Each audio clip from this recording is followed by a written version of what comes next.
Welcome to the Reconnection Club podcast, the show that helps parents heal troubled relationships with their adult sons and daughters. I'm your host, psychotherapist Tina Gilbertson. Each week, I'll offer you compassion, clarity, and personal development tips designed to help you reconnect, not only with your child, but with yourself. Now let's get started.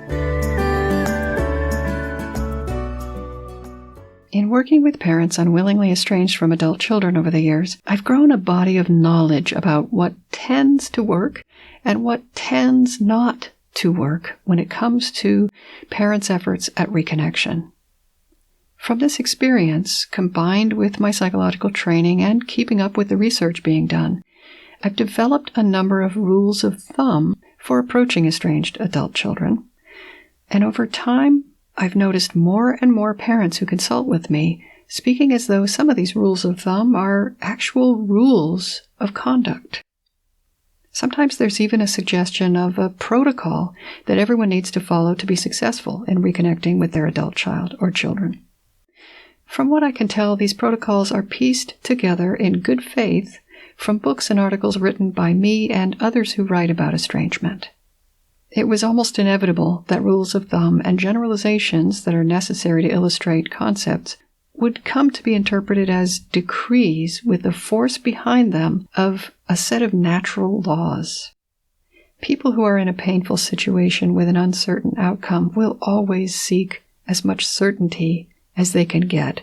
There is a feeling of safety that comes from being clear about how to proceed. We're just wired that way as human beings. So it's normal to want to know exactly what to do to get relief from the terrible emotional burden of estrangement. Rules provide comfort in frightening times. But since every estrangement is as unique as the individuals involved, it's impossible to come up with a single set of rules for parents to follow that will apply in every case. So instead of rules, if you would like something to hold on to, and no one could blame you, it might be better to think about the more universal principles that give rise to rules of thumb and develop your own custom protocol based on the principles and rules that you feel apply to you and your family. Perhaps the most frequently cited rule I see in the Reconnection Club forums is, don't contact your estranged adult child, let them come to you.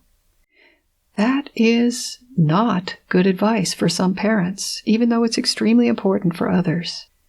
One of the most far-reaching principles behind such rules of thumb is the principle of meeting someone where they are.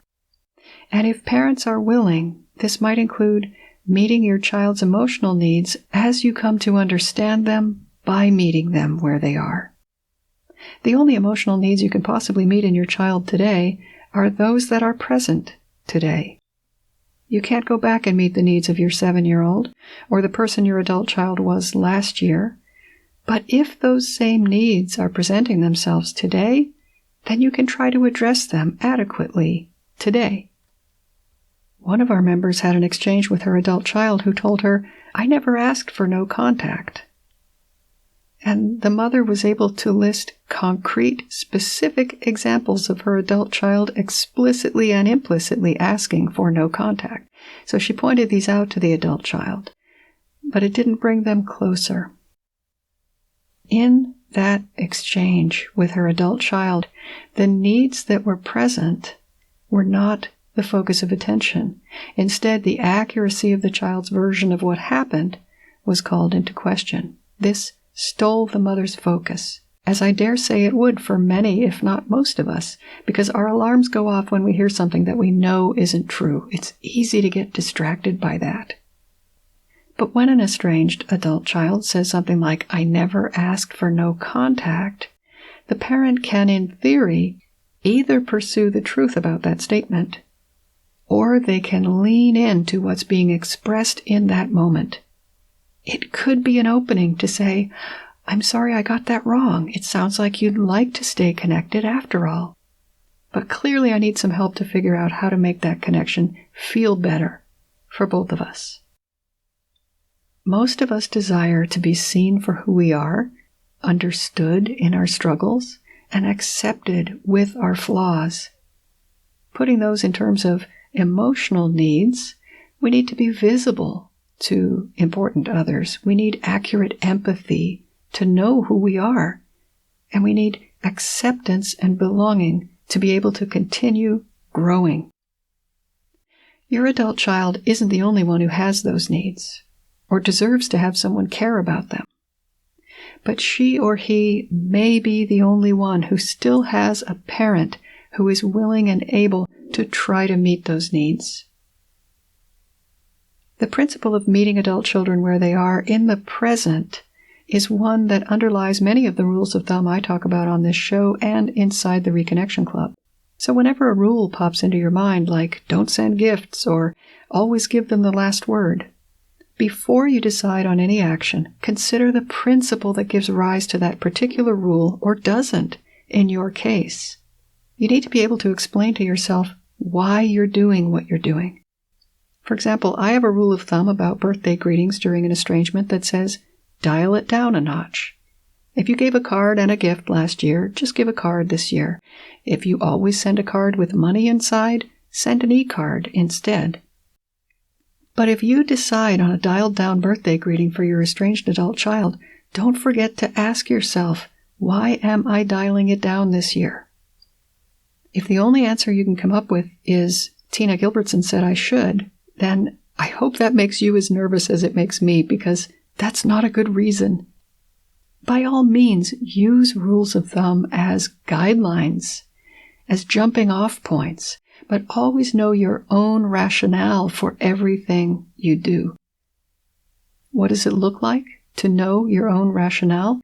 Well, you might say, I'm sending just a card this year and not a gift because although I want my child to know I care, I don't want to act as though everything's okay between us when it's not. My child hates that and has told me so. Or, I don't want to reward this behavior. Or, I don't want to give the appearance of offering a bribe because I've been accused of that before. Or, he always tells me not to get him anything, and I'm finally respecting that. Whatever is most true for you, that's your rationale for what you're doing. So don't take any rules of thumb at face value. They are not rules that everyone should always follow. Consider them jumping off points to explore what makes the most sense for you and your adult child or children. Until next time, remember that you are a loving, lovable, and still growing human being. So please take good care of yourself. Bye for now. If you've enjoyed this episode of the Reconnection Club podcast, I invite you to check out reconnectionclub.com.